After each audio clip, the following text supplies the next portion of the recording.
Welcome to Art Estate. I'm Nicole Romanoff, and today I'm talking with legendary fashion and beauty photographer Chris Nicholls.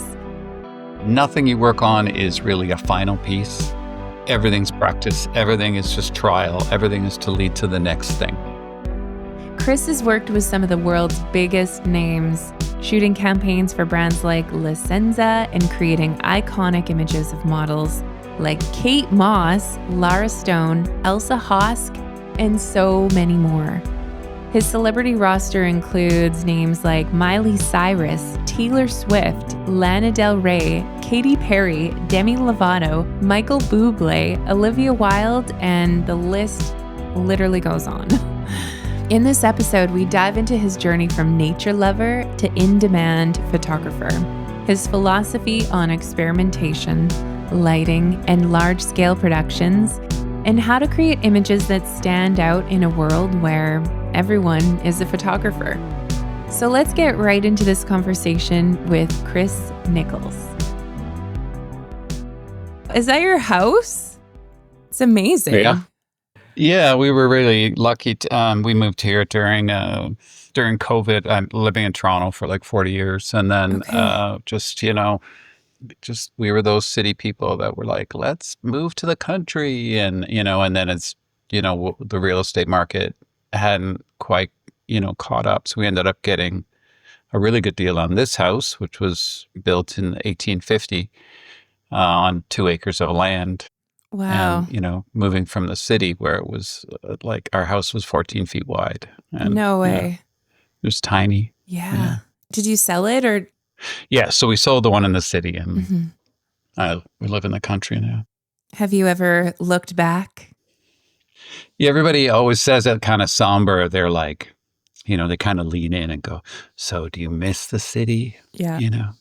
And they want me to say, yeah, I do. But I'm like, not at all. You're over it. I can say I've always loved like the outdoors and I prefer the country. I like the excitement of the city. I like the contrast, I would say, of being in the heart of the action and, and then stepping completely out and, being completely away from it all. Were you born and raised in Toronto?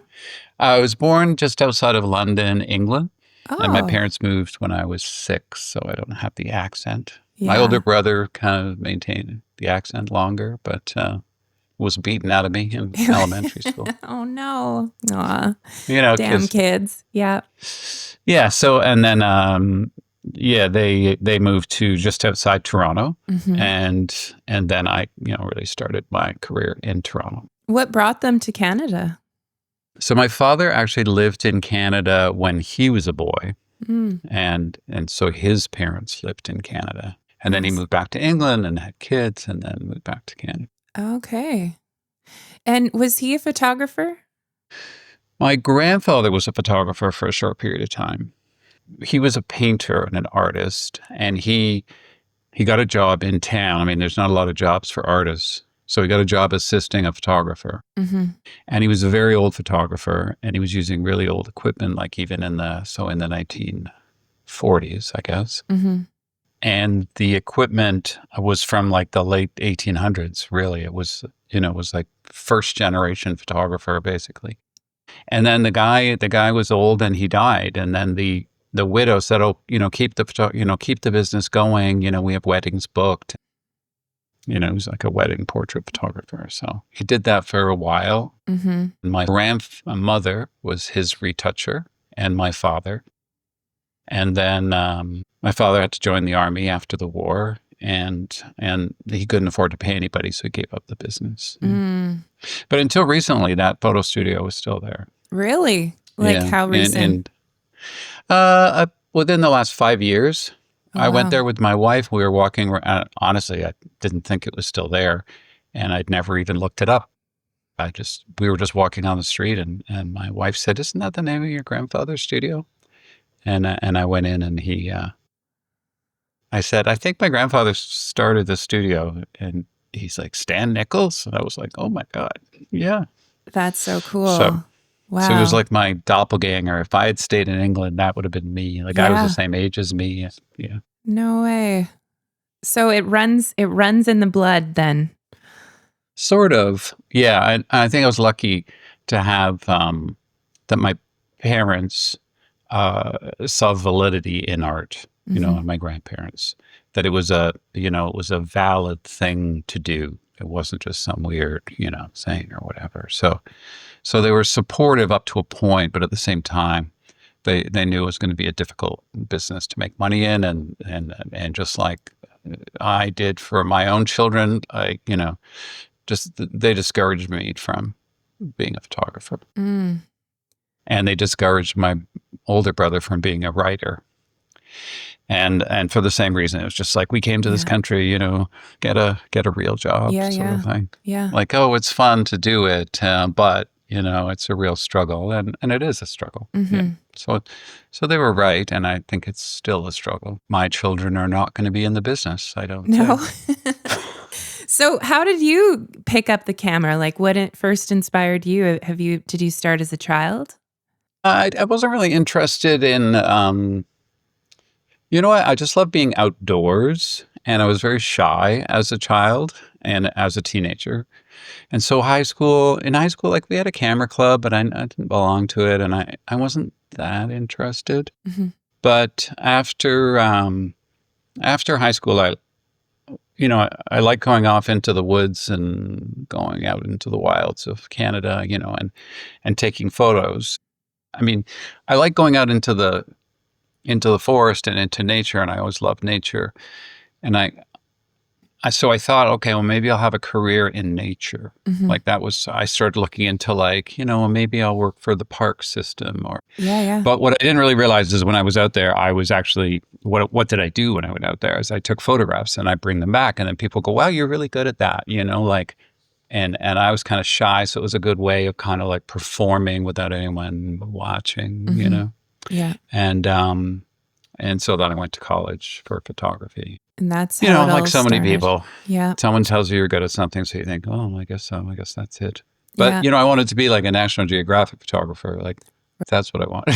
Yes. Because I thought, well, it's just me and my camera out in the woods. And there is something really compelling about National Geographic, because my story is very similar to that, in that, I would say I was like a shy kid too. And I enjoyed taking photos, but I didn't really understand like how to make that a career. I didn't go to university for it. But I remember at the end of high school, I was like, I want to be a National Geographic photographer. And I'm not sure why I choose that. Yeah, like, that's all it's like, really if you were saw. a photographer, then that was the kind of photographer Right. you're going to be, probably. It seemed very adventurous. It was the most glamorous. Yes, for totally. sure. Yeah. Yeah. And then I looked into how much those guys were actually getting paid, and how much film they actually shot. And at the same time, I was really into music, and I thought, well, maybe I can, and I liked like record cover art. So I thought, oh, if I could, like, wouldn't that be cool to work with like bands that I admire and doing like record covers for them, that are really, because it was the only really kind of experimental photography other than skateboard photography. So I was also a skateboarder, and I was really into what was going on in skateboarding at the time. And I was, really looking at the photography of how they were doing that as well.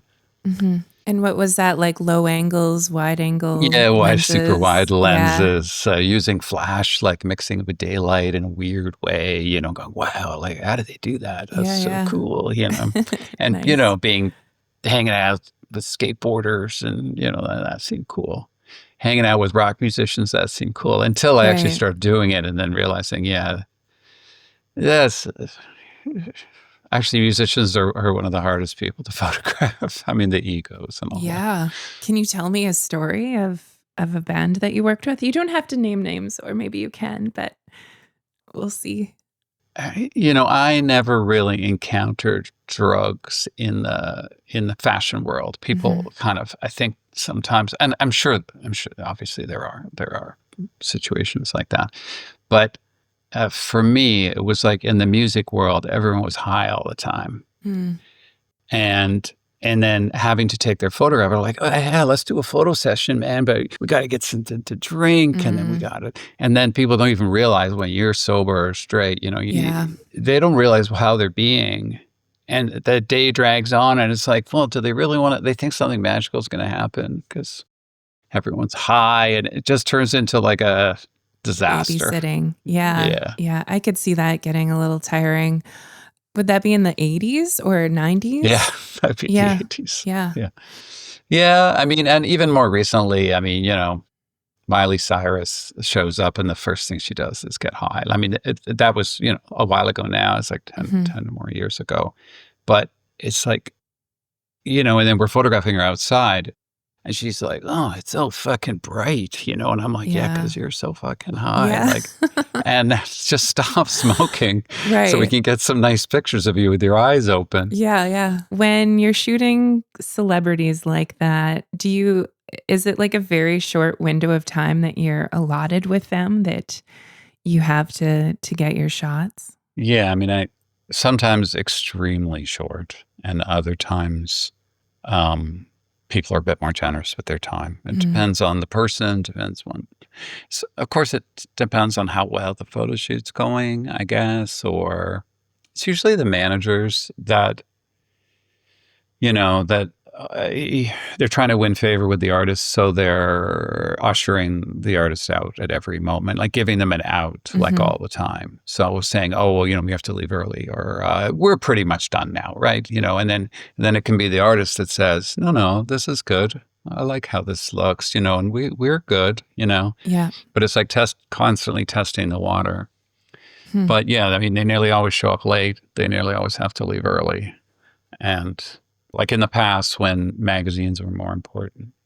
And we're like, okay, so it's going to be the cover of the magazine and we're going to do 8 images for the inside, all 8. We've got 8 or 20 different outfits to choose from. But we need 8 pages inside. Like we're filling the real estate of the magazine here. And then they show up late and they're hungry and they have to leave early and, So perhaps not as glamorous. And I was relieved actually to read that Annie Leibovitz goes through the same thing, that, that the Queen gave her 20 minutes or whatever. So how do you build that like rapport and trust with them in such a short period of time? Yeah, it's tough. I mean, you have to kind of reassure them that you're on their side, that you're helping them build the myth or the brand of whoever they are. I'm not working. I don't have my own agenda to subvert their image or them in some way.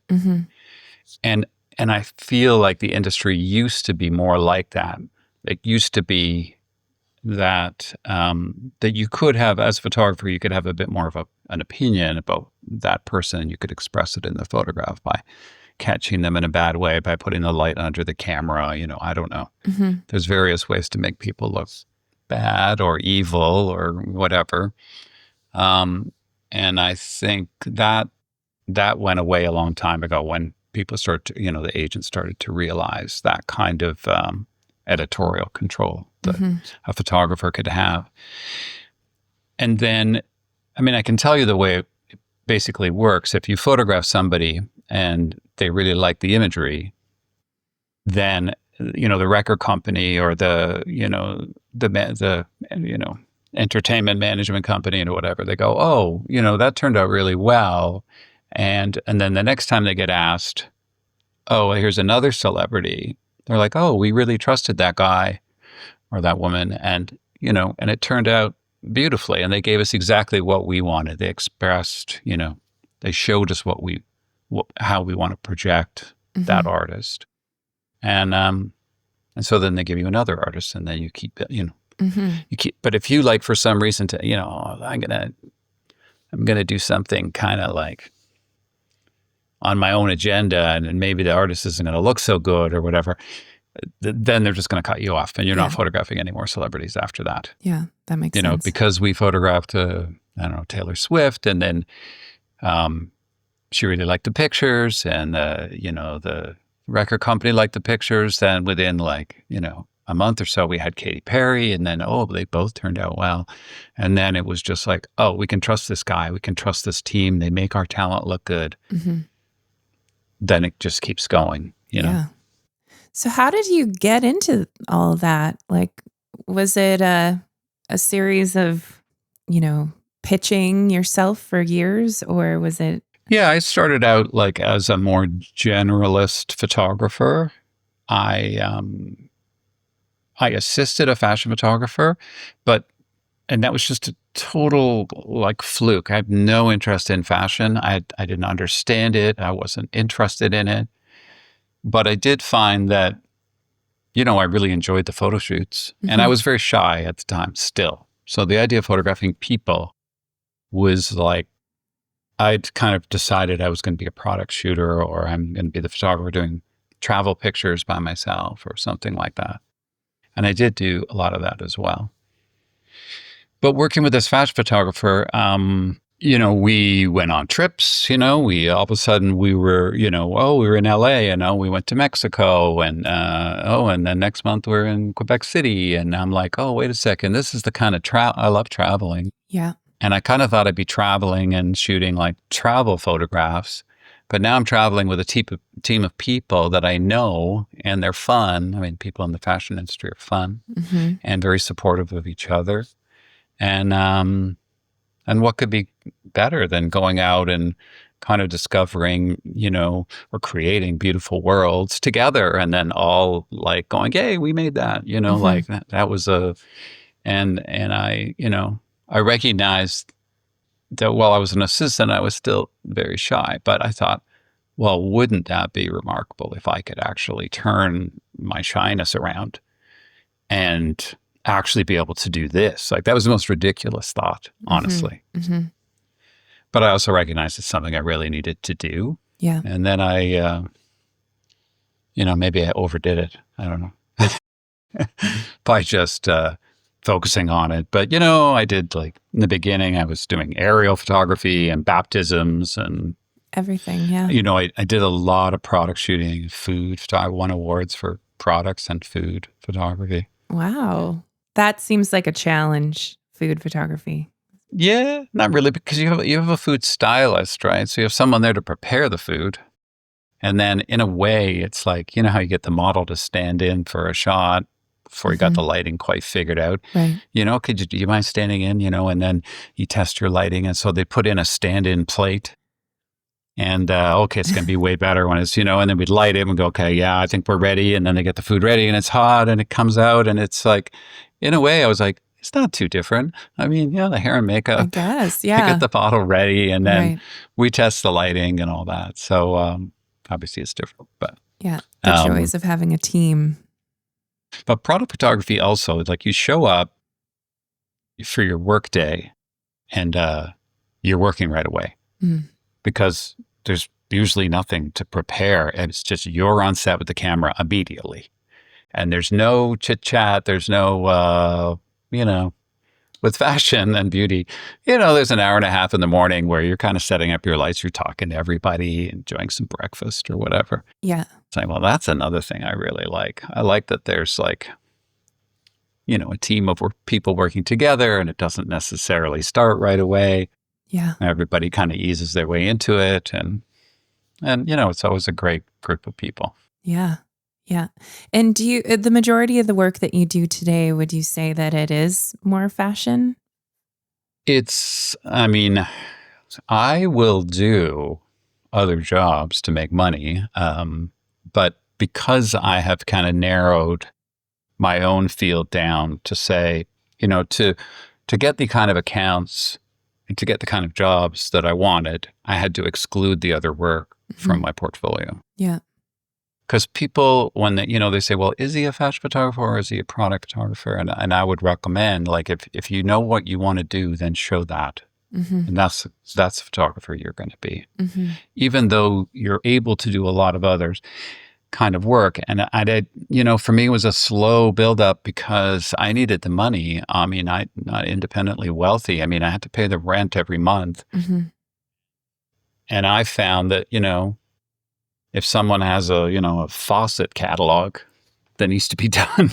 Yeah. Well, I'm not going to advertise that I'm doing it, but I'm going to do it because, people are holding out bags of money and I need those bags of money. Right. Yeah. So I would say, you don't have to talk about the jobs that you, aren't particularly proud of.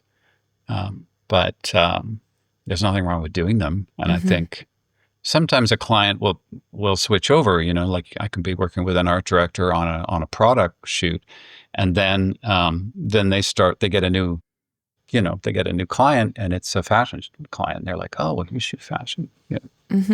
Yeah.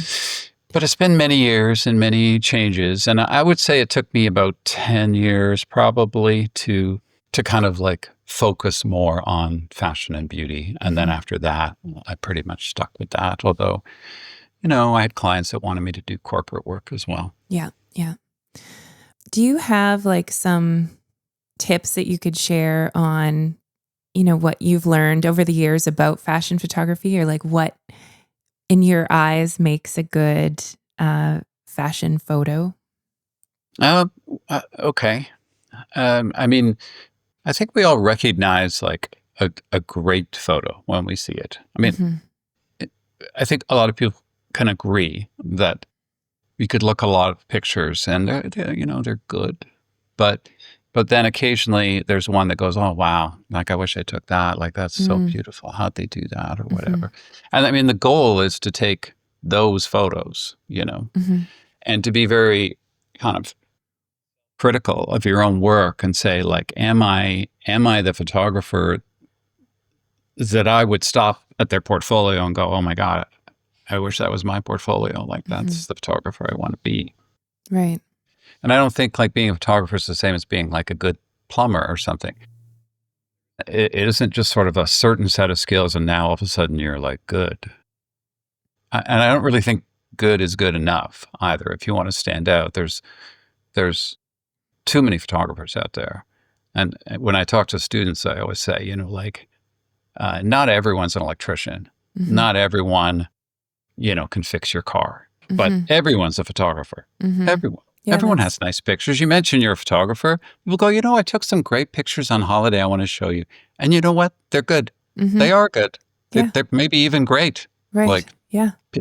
I mean, people show me pictures all the time. They're not photographers. They work at the bank or whatever. And they're great. They're great photographs. And so, you can't say that about any other occupation. So you have to get like, how do you convince people to pay you to do something that most people already know how to do somewhat?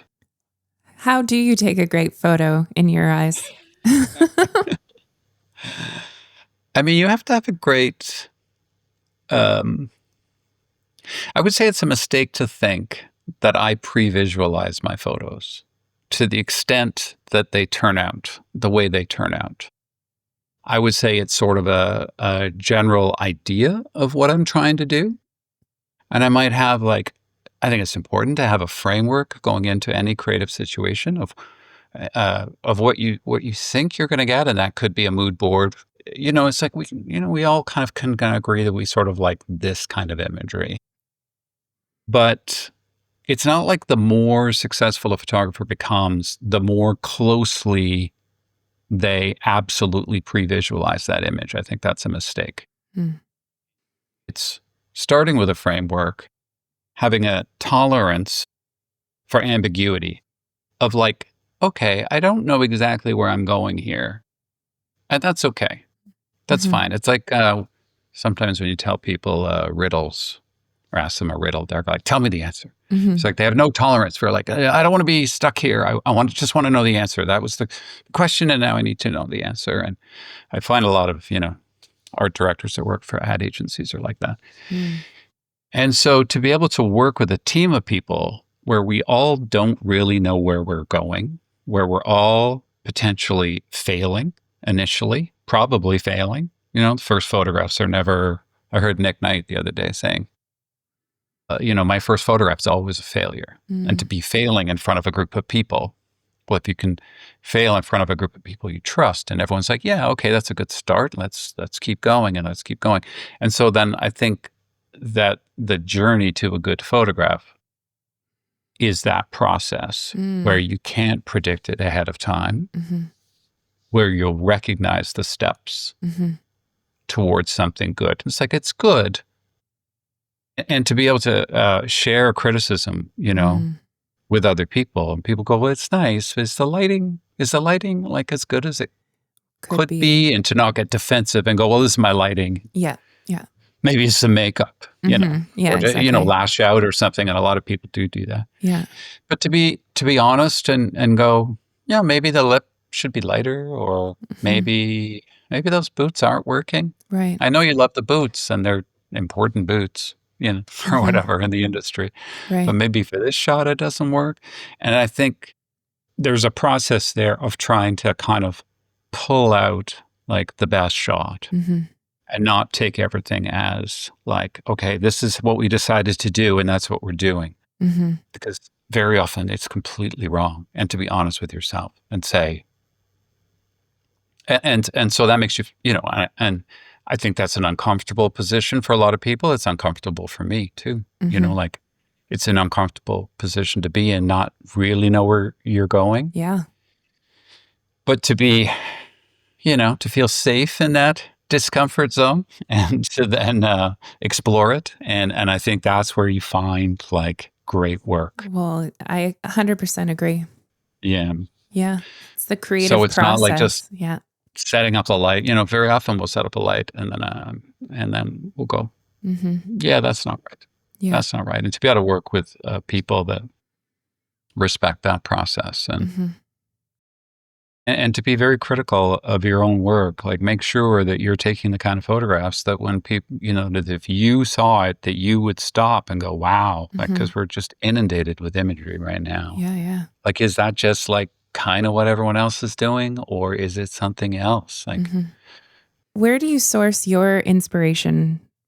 Like, do you have a photographer that you are kind of inspired by these days, or where do you get your ideas for perhaps lighting to make sure that it's like,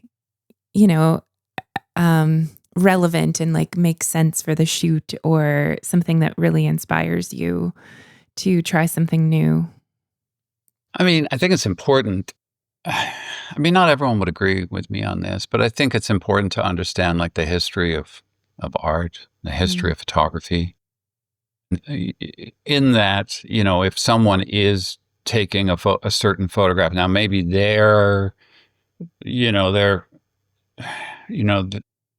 don't actually know where they got their inspiration from, but you can kind of see, that looks like, an Abaddon picture from whatever, 1950 or something. And somebody else kind of took that and did something with it. Now you're taking it and doing something else with it. So I think it's okay, to study the work of other photographers. And I mean, there's like so many great photographers. There's just so many, and it's too long of a list to really. I admire so many photographers in so many different fields of photography, and not just fashion. And I don't know. I think that a creative idea is just something that kind of gnaws at you and gnaws at me. And like thinking of ideas, it's not a burden. It's something that I kind of have to do. My brain just has to do. And I don't think enough people. I don't do it enough. I'd be a much better photographer if I just sat down and just focused on ideas, like pen and paper, and just like think, okay, here's an idea. Just blank. Don't look at anything. Just, it's like we're all looking at everything so much. I mean, on Instagram and on, everywhere. You get a lot of information. I think, Rick Rubin has a way of saying, that that everything that you see and absorb in the world is your vessel. That's your vessel of stuff. And that's everything you have access to. And you want to make that vessel as big as possible, because there's no point in just looking at, what the photographer is doing across town. You have to just look at the world view. That's your big vessel. But you are still sort of the editor of that. You're the filter of that. Mm-hmm. So all that information runs through you, and whatever comes out is you, and your filter is uniquely you. Mm-hmm. So we could all look at the same work and pick different little things of it, or or even look at one photo and take all different things from it. And our filter is us. Like it's our individual, creative eye, basically, because we all have slightly different influences and all that. So Yeah. Is there a style of photography that you feel inspired by lately? no. Um, uh, I like complexity in lighting. Mm, I mean, I'm intrigued by, I can look at a lot of the ways people light, and it's very straightforward and simple, and usually not that great. Um, so I like more I like more complex lighting, situations, I would say. So mhm. is that a style? I don't know. I think so. Yeah. Yeah. I feel like you're considered one of the lighting masters. And I'm curious actually how you kind of developed that. Like, did it come a lot from the photographer that you mentored under, or was it No, just self like no, I don't think it's, well, maybe it's a bit unfair, but I mean, he wasn't that good. But as a result, it made me think like, oh, I can see I can see what he's doing, and I can Mhm, see what he's not doing. I think maybe product photography helped me with my lighting, mhm. because you're thinking about how light reflects on every surface. You're lighting something that's chrome, or, a lipstick tube or something. You're looking at every highlight, you're looking at every shadow, you're looking at the way the light's reflecting off the background. My grandfather says you can't see it. He used to say you're not really seeing anything. You're seeing the light that's reflecting off or not reflecting off. Like, Yeah.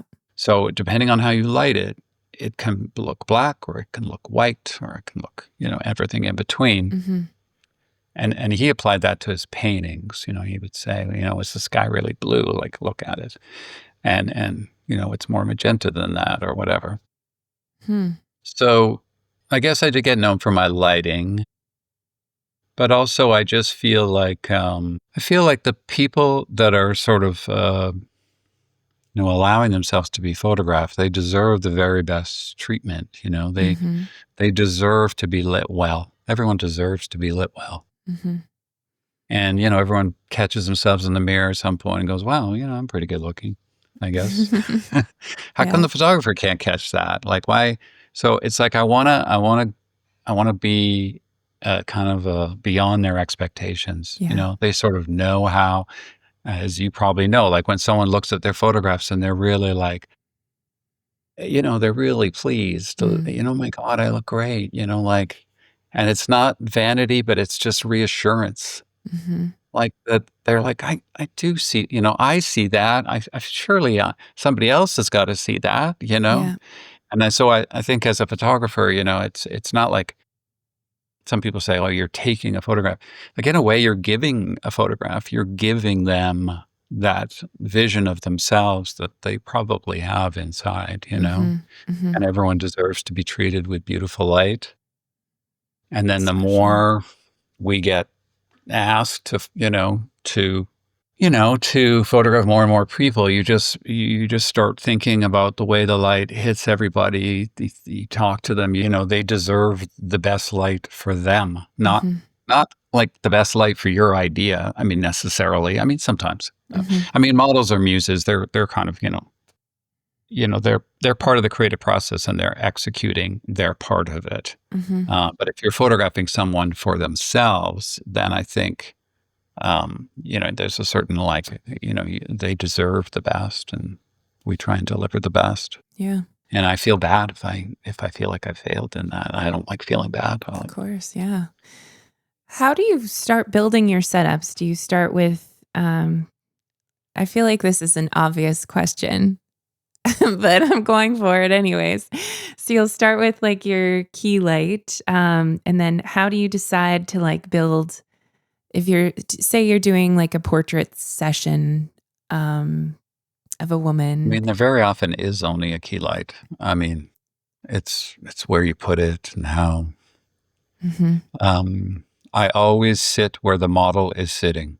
I always put my light up where I think it's going to go approximately, and then I sit or stand where the model is going to stand or sit. And then I feel like there's like a feeling of the light.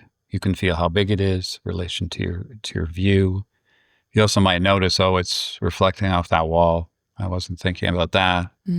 Or, oh, there's a window over there, and it can see the light reflecting directly off the window. Yeah. Little things like that. But I think more than that, obviously it's kind of a technical thing, but it's also, I think the more you do that is the more you start to feel what that light feels like on you. Like you can imagine the shape of that light coming back, Yeah. And so often I'll sit down and go, oh, the light's too far away. Or like, whoa, the light's too close. Or why do we put it that low? Right. Yeah. And we off, if the lighting works really well and we're not sure that we're going to be able to remember exactly how to do it, like we take a lot of measurements, we take a lot of notes. We measure from the bottom of the light to the floor, from the middle of the light to the model's nose, from the top of the light to the floor, as well as all the readings and all that. And even then we come back to it and go, okay, we're going to do that light again. We always change it a bit. Like it's never quite the same. Do you favor like a harder quality of light or soft? Like, do you prefer, or I guess it all just depends on the application. I mean, when it comes to like just doing photography for clients, for commercial clients, I mean, I just want to give them what they want. Really. I don't have an agenda beyond. Actually, I want to give them something a little bit better than they think they want. So they go away feeling like it wasn't just what they expected. It was better than they expected. Right. Sorry, what was the question? Yeah, I guess I was just wondering if you like, prefer, do I prefer a hard light or a soft light? Yeah.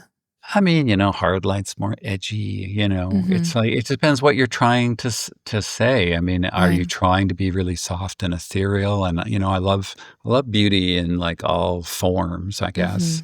And it could be soft and ethereal, or it could be like hard and, edgy, whatever. Yeah. But I feel like we're just playing towards concepts there. Like we're playing towards what we want. What does the clothes, if the clothes have all these spikes on them, well, we're probably not going to put them in a soft light. Yeah, that makes sense. We're going to light them with a hard, like maybe it looks like sunlight, or maybe it looks like ring light or something like that. Yeah. We try and go along with the concept, but then sometimes playing with the contrast with the less obvious is the way to go. I don't. Mostly, I'm a commercial photographer. I work for clients. I use, an artistic process to do that. I'm not an artist. I'm not a fine artist. I think a lot of what we do is very artistic. But in almost all cases, I'm serving a client. Right. And the client, right. You got to make always them right happy. in a way. Yeah. If they're paying me, I mean, if they're not paying me, which, then it's not a client. I don't know what it is. Yeah. I came across you years ago now, and I was in love with that YouTube series you were doing. Right. I think I may have messaged this to you about how I originally found out about you. And it was this one editorial shoot you were doing in New York in Times Square, I think. And it followed the stylist and the model and like putting together the looks. And I loved it. And I especially loved kind of this, there's like a bit of this duality, and the stylist was like super hyper and like full of energy. And I feel like you bring like this calmness to your shoot. I'm not like that. I'm not like that. And I'm a little too calm. Clients are like, does he like it? It's like, yeah, you'd know if he doesn't like it. That's funny. Yeah. No, I think that's kind of necessary though, to kind of balance the energy a little bit. But I definitely do remember that. And I remember the shoot, it was like a harder light, and you had it, I don't know if it was, I can't remember if it was you holding it above your camera. Do you remember this shoot? Yeah, of course. It was raining. Yeah. Yeah. And Yeah, like, yeah. And yeah, it was and it wasn't supposed to rain. I mean, it wasn't we didn't plan that, but mhm, it adds to the whole the feeling of drama, the trying to get story. the shot and the drama. Yeah. Yeah. Yeah, I think I just had my assistant holding it above the camera, Hmm. like an on-camera flash. Yeah. Yeah. It was a really cool shoot and concept. Yeah. And was it part of the plan to shoot at night or that just, Yes. yeah, it Yeah. was. Okay. We'd actually shot, I think, we shot a commercial job that day, Mm, I believe. And then we moved to Times Square and shot that at night. Yeah. amazing. Did you need any permits? We talked about it, but we didn't have a permit. I think Okay. we talked about that in the documentary, that we didn't have a permit and that we Okay. could get stopped. Yeah. I think in reality, I don't think no one really cared. It can be a problem, like on the streets of Toronto or Mm, Montreal or whatever, if you don't okay. have a permit. So obviously it could. We were pretty agile. We'd move around. We'd just go somewhere else and shoot it if that was. Was an issue. Yeah. Yeah, that was kind of crazy. We did another one in the desert north of LA. Oh, cool. Yeah, so you can look that one up. That one actually was more things went wrong Okay. on that one.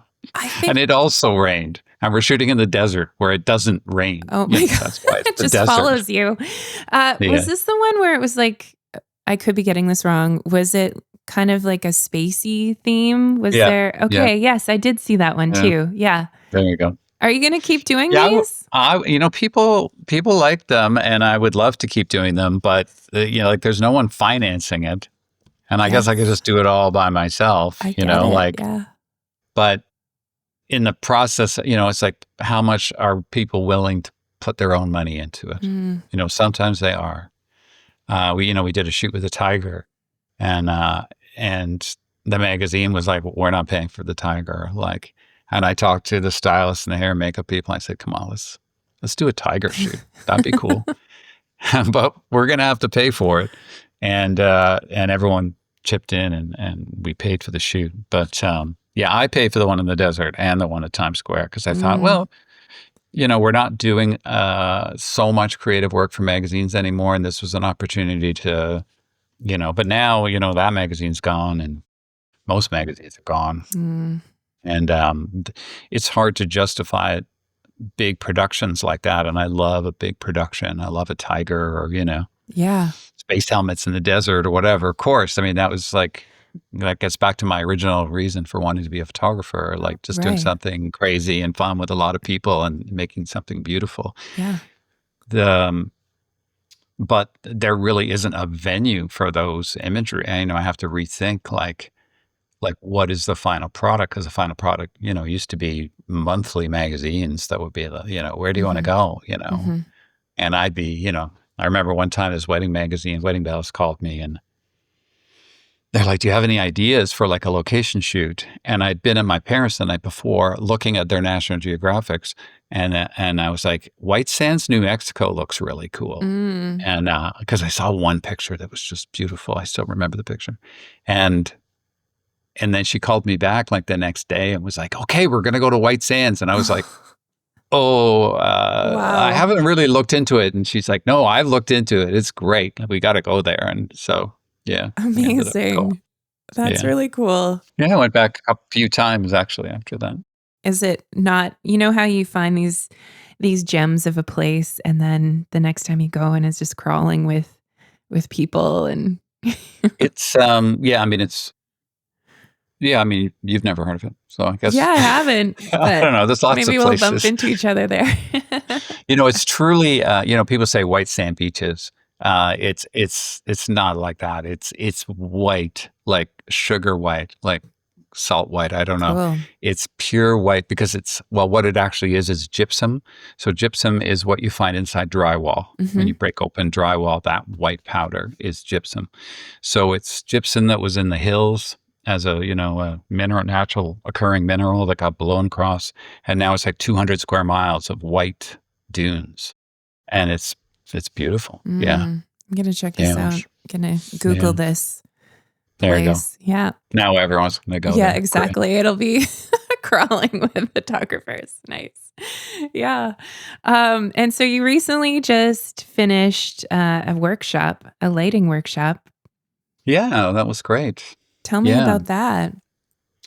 So the concept was just to, I mean, I like teaching photography and it turns out I like talking about it. So that's why I'm here.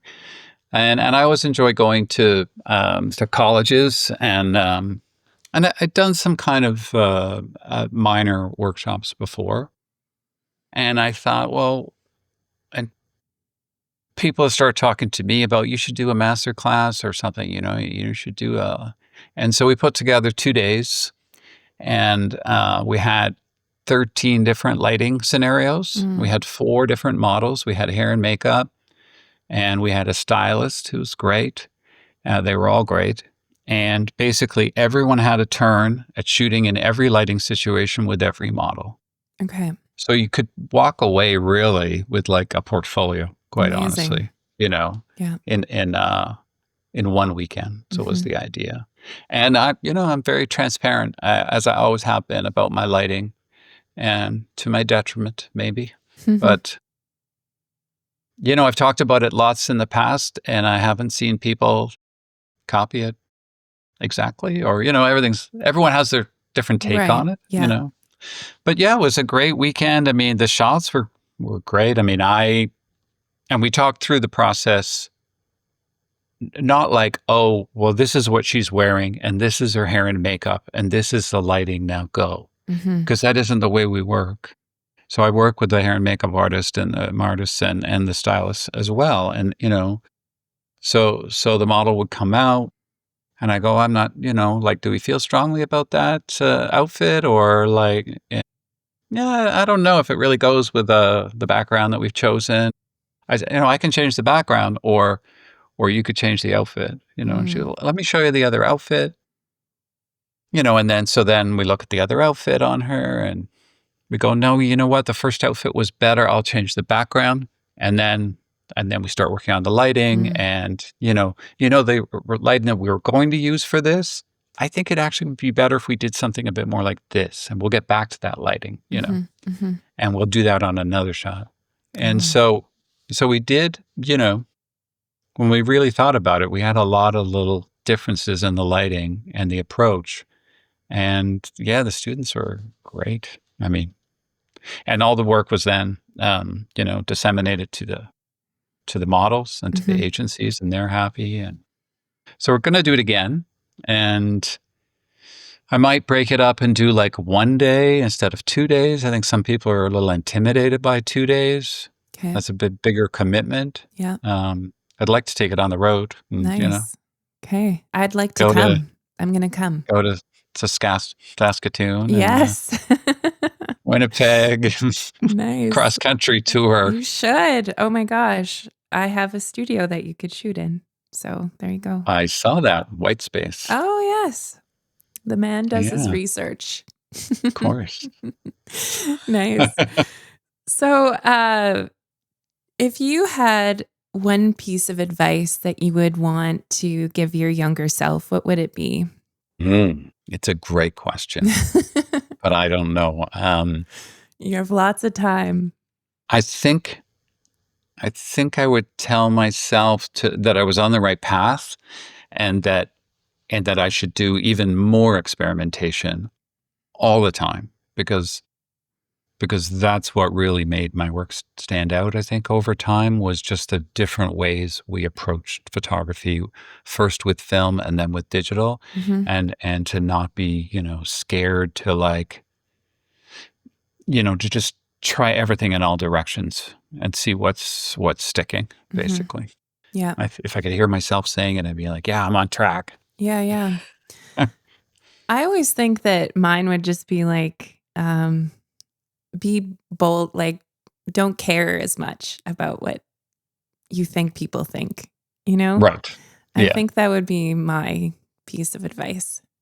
And that nothing you work on is really a final piece. Everything's practice. Everything is just trial. Everything is to lead to the next thing. Totally. Yeah.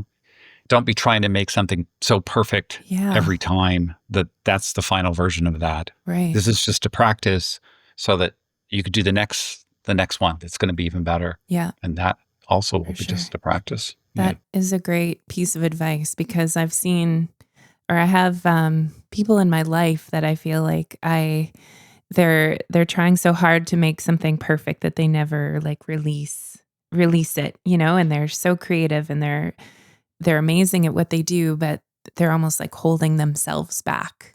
And I think spend more time like thinking of creative ideas, because I know that I don't do that very often. And I can go back and look at notebooks where I have like 10 or 15 years later picked up that idea and done it.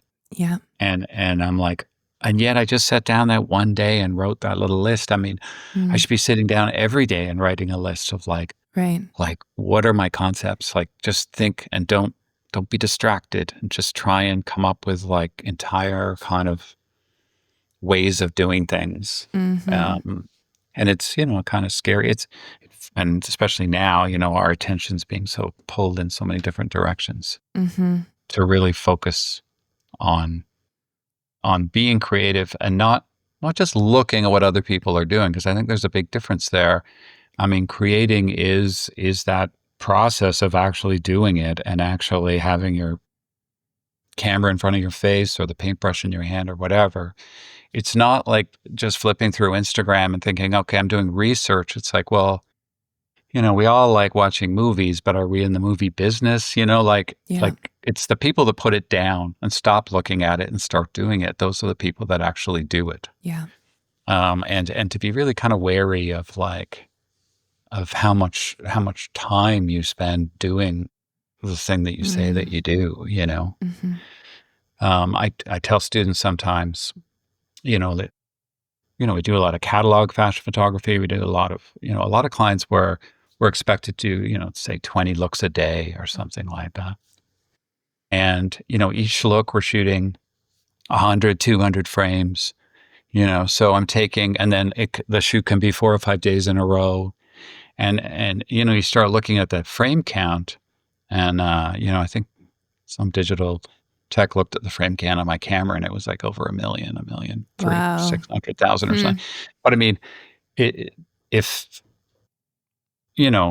I'm taking like 2,000 to 4,000 images a day in a week, that adds up. So 10 to 20,000 images I took in a day, that's very different from sitting around thinking, okay, on the weekend, I'm going to do a photo shoot, and there's the model and she's there now. And okay, click, and click.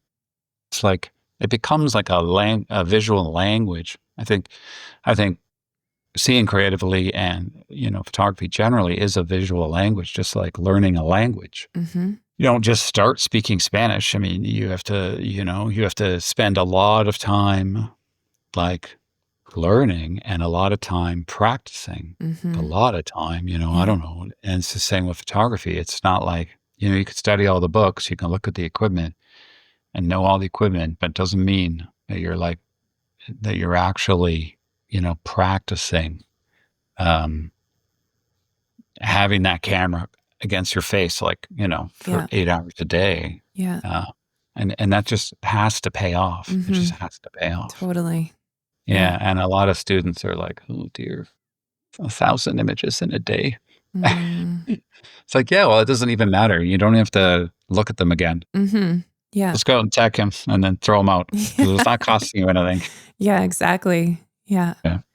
Well, I would love to chat more about like your transition from film to digital at some point, but I feel like we're running short on time here. So are we out of time? Well, we could keep going, but it has been an hour. I mean, it's up to you. I don't know if you have like a hard out where you're like, I will only talk to people for an hour. No, we've gone on longer, but I do want to be respectful of like your time as well. Yeah. That's fine. I'm just retouching today, processing files. So you're a good distraction. Oh, okay. Well, I'm happy to be your distraction today. Thank you. All right. Go ahead. Distract me. Do you that actually leads into another question. Do you do all of your retouching, or do you work with a team? My wife was my retoucher for most of the last, 20 years Oh, or okay. so. Yeah, Wow. just like my grandmother was the Yeah. retoucher for my grandfather, Yeah. oddly. Although Wow. it didn't occur to me to tell her that until she was like 10 or 15 years into it. I Oh, was like, "Oh, my grandmother was a retoucher." She's like, "What? I didn't mention that." that's funny. Anyway, Yeah. she was very, very good. Hmm. Um, she was the best, Okay. honestly. At a time when Photoshop kind of first showed up, and then everyone wanted everything over retouched Hmm. because it was cool, into persuading those people that they didn't need that much retouching and that some images don't need any retouching. Hmm. And, it's not a matter of just doing more. More does not make it better. Right. Yeah. And so she quit about 5 years ago. She was like, in a dark room, clicking a mouse for like 10 hours a day, and it was not making her happy. I'm sure. And I said, you don't have to do it, like, she's like, yeah, but our brand, and it's true. Clients were like, Lorca has to retouch this one because this Hmm. job's really important. Yeah. So, and that went on for a bit where she would turn down some jobs and then, but now I have a different retoucher, Hmm. someone that used to do black and white printing for me actually back in the Oh, day, and really? who also worked with Lorca, my wife. Okay. Like they would work on projects together. So Patty Witten is my retoucher Okay. of note, Okay. and Canadian? yeah, in Yeah. Toronto, yeah, Nice. Okay. Good to know. and I do some of my own retouching. Hmm. Do you enjoy it? S- if it's not arduous, like if it's interesting imagery and it's not highly technical. I'm not a Hmm. very technical retoucher, and neither was my wife. She just had great aesthetics. She would just Hmm. go, "Well, it just looks better like that." So that's why I did that. I'm going to leave those lines on her face because it looks better, Hmm. not because you automatically remove things. Right. Yeah. Anyway, the whole trend went kind of away from retouching. I think maybe it's coming back to more retouching. Well, yeah, with the whole AI game and Yeah. how every program has like auto retouching, it seems these days. Yeah, I mean, I even noticed. Capture One has retouching, and then Hmm. yeah, and then even before Photoshop, you can run it through something like a Voto or something Right. where it Yeah. just like, Yeah. yeah, I don't know, Clicking all I don't these know. buttons. Yeah.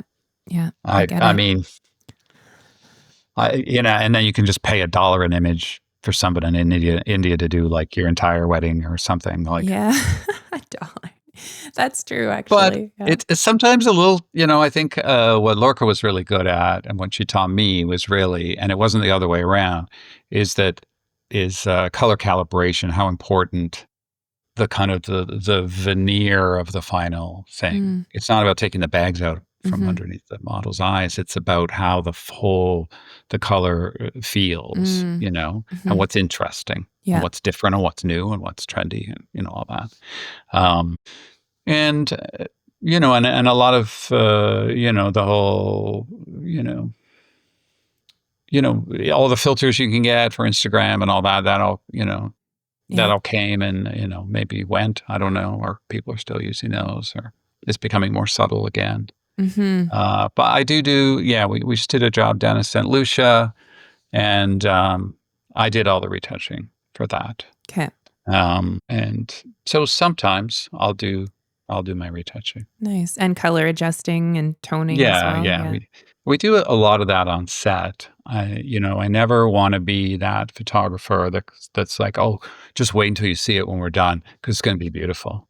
And art directors don't like that. Clients don't like that. Yeah. They like to see it on set, and we always shoot tethered. Hmm. We always present the image right there in front of everyone, Yeah. and everyone sees it if it's good or bad or whatever. And we never say, well, it's going to be great when oh Right. yeah, you Yeah. might not like it now, but because a lot of young photographers do say that, Mm. and clients do not like that. No. They're like, oh my God. Like they don't have the vision to see kind of what it will be or what it could be. Like you kind of do have to paint that picture in front of them almost. Yeah. And it's very reassuring. I think it's great. I mean, it's Yeah. No, I fantastic. think Because so when we used to too. shoot film, we shot film for like 25 years or something. And, we'd take Polaroids, and then the client would approve the Polaroid. And we'd take a lot of Polaroids, with the model in different positions. And they go, we like this position. This Hmm. is what we want. Make sure you get that. And Okay. then we would shoot that and shoot that and shoot that. And that client would be, did you get it? Did you get a good expression when they were standing like that? Yeah. And they're leaning over your shoulder anyway, like half the time. But I'm like, yeah, I think I got it. Yeah. Well, you think you got it. Like should I shoot another roll? It's like, well, that's going to cost more money. Okay. All right. Well, if you think we got it, you know, Hmm. and then the lab, you know, ruins the film for Oh, something. You're like, oh, you geez. didn't get it.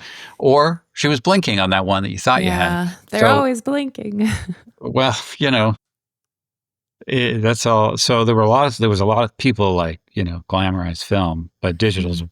way better. I mean, Yeah. as a commercial Of photographer, as course. someone working and delivering a product to a client, Yeah. it's amazing because the client sees what they paid for on the day, Right. and when they leave, they know they have it. Yeah. They have it. Yeah. Like, you promised them something, and they're like, "Oh my god, it was so beautiful. Thank you. How will we ever make choices? There's too many choices," And it didn't used to be that way. So, you know.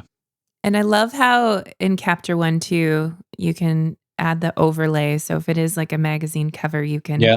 kind of like input that, and then it really paints the picture of like what the final product or image could be. Yeah, Like, we used to get clear plastic and just write on it, oh, nice. fashion magazine, Yeah. and then put it over top of the Polaroid, and you'd be like, "Oh, There yeah, you move go. her head Yeah. over this way a bit," or whatever. Right. Yeah. That's awesome. Yeah. Well, I just want to say thank you so much for spending some time with me today, and sharing your insights. I loved learning from you and meeting you for the first time, and I can't wait Yeah. to learn more from you in person sometime soon. When I bring my workshop to across Canada. Yeah, you add me to that mailing list, and I'll be there. All right. Okay. Okay. Well, Thanks, delightful Chris. talking to you. Thank you so much for tuning into this episode of Artist Date. If you enjoyed our conversation, be sure to subscribe and follow along on Instagram for behind-the-scenes content and updates at Artist Date Podcast and at Nicole Romanoff Photo. You can now watch full episodes on YouTube.